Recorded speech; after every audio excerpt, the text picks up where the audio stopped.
Have you ever had one of those days where everything should feel exhausting, but instead you go to bed glowing with joy? That happened to me yesterday, while I found myself minding a dozen kids and a dog with a friend, so the other mothers in our circle could help one of us move house.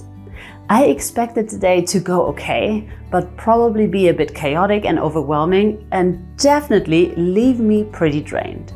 But instead, it felt like a highlight reel of everything that makes my life meaningful. In today's episode, I want to talk about exactly that, how to find contentment in your everyday life, and the little tools and mindset shifts I use to really feel it.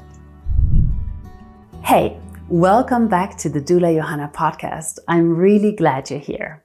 Today's episode is a short and gentle one, more like a little love note about contentment and how we can intentionally create more of it in our everyday lives, even when things feel loud, messy, or a bit too much. So yesterday was May 1st, a public holiday here in Germany. One of my dear friends was moving house, and the women from our circle all came together to help her out. Some of them carried boxes and set up furniture, and my job, along with another mom friend, was to take care of the kids. And when I say the kids, I mean all the kids.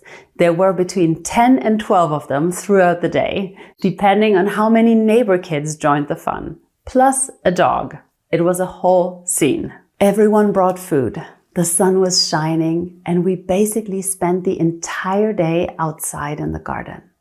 The older kids made snacks for the little ones. They took turns on the trampoline. They ran through the sprinkler, walked the dog. It was wild, loud, and chaotic, and so full of life. I felt this deep sense of belonging, not just to my friends, but to something bigger. It was like this collective effort made everything possible. I was also so happy for my kids, watching them live their best lives with their friends, soaking up all that freedom and the joy and the popsicles. And when the day came to an end and the women who had been lifting furniture returned to pick up their children, we lit a small bonfire, roasted some stick bread over the embers, and sat together in that golden early evening light. I felt my love for them so deeply. I also felt really grateful for my husband, who came home in time to shower the girls with kisses and tuck our youngest into bed. I was grateful for our home, especially the garden, which made this whole project feel doable and warm. And I was grateful for my work, for this podcast, which excites me so much that even at 10 p.m. after a full day, I still wanted to sit down, upload the last episode, create the thumbnail, and write the episode description. When everyone was asleep and I finally crawled into bed next to my youngest, who had called out for me in the night, I remember thinking, this is contentment. This is the life I want to live. Sure. On another day, I could have focused on how tired I was or how trashed the house had gotten. Like, if you could look left and right, you would be appalled. There were toys everywhere, grass and sand.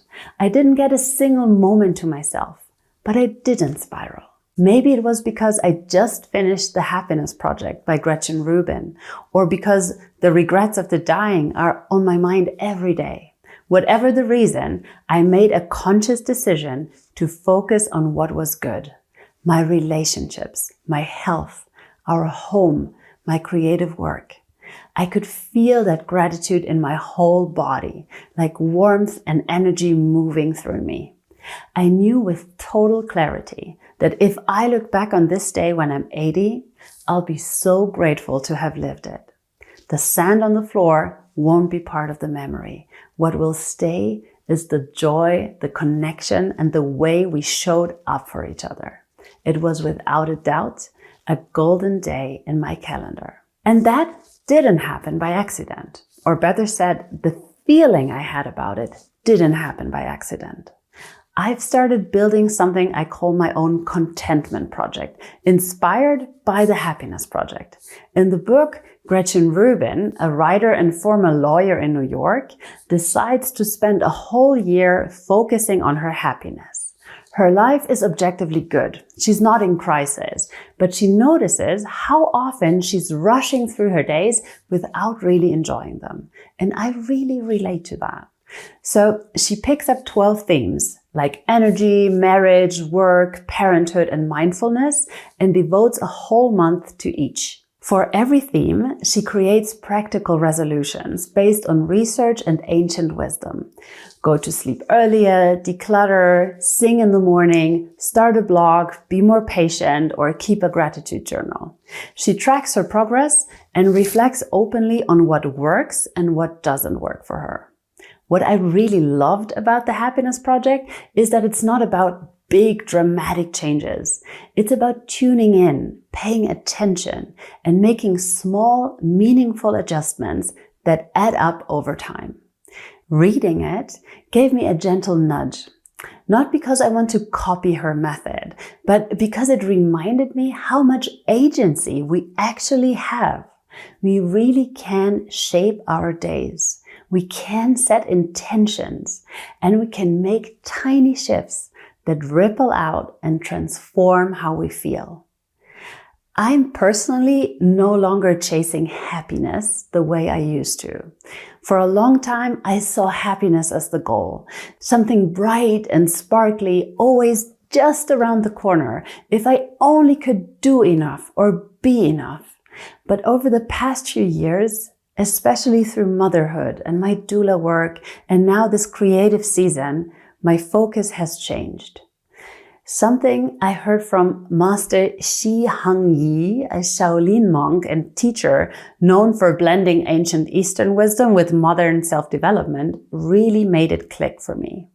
His key message is that self-mastery begins with inner awareness and consistent daily practice, not chasing fleeting emotions, but cultivating discipline, clarity, and contentment from within. Happiness is fleeting. It's a momentary high, but contentment is quieter, deeper, more sustainable. That's what I'm after. A life that feels grounded and real, and a life where I can sit in the middle of the mess and still feel grateful. If you've been a long-time listener, you know I return to the wheel of life every year. I check in with the different areas of my life, relationships, health, spirituality, career, finances, and so on. And I ask myself where I feel fulfilled and where I feel lacking. Then I set goals and I manifest change in the areas that need support. I also always carry with me another powerful framework I've mentioned before, The 5 Regrets of the Dying, a book based on what palliative care nurse Bronnie Ware heard again and again from people in their final days. Those sentences, like, I wish I'd had the courage to live a life true to myself, not the life others expected of me. Or I wish I hadn't worked so hard. Or I wish I'd stayed in touch with my friends. These reminders are so powerful. They help me course correct when I drift into busyness or pressure that doesn't serve me. And they gently remind me contentment isn't passive. It's something we practice. What I've taken from all of these different sources is this. I don't need to reinvent my whole life to feel more joy. I need to notice what already makes me feel alive and make space for more of it. That's what yesterday gave me. Not some big achievement or personal breakthrough, just a full, connected, beautiful day that left me feeling like I'm exactly where I'm supposed to be. So before I let you go, I want to share one tiny tool that's really helped me, especially on days that feel like a lot. It ties right into my own little contentment project and the question I keep coming back to. How can I live in a way that feels rich and meaningful now and also helps me look back without regrets later?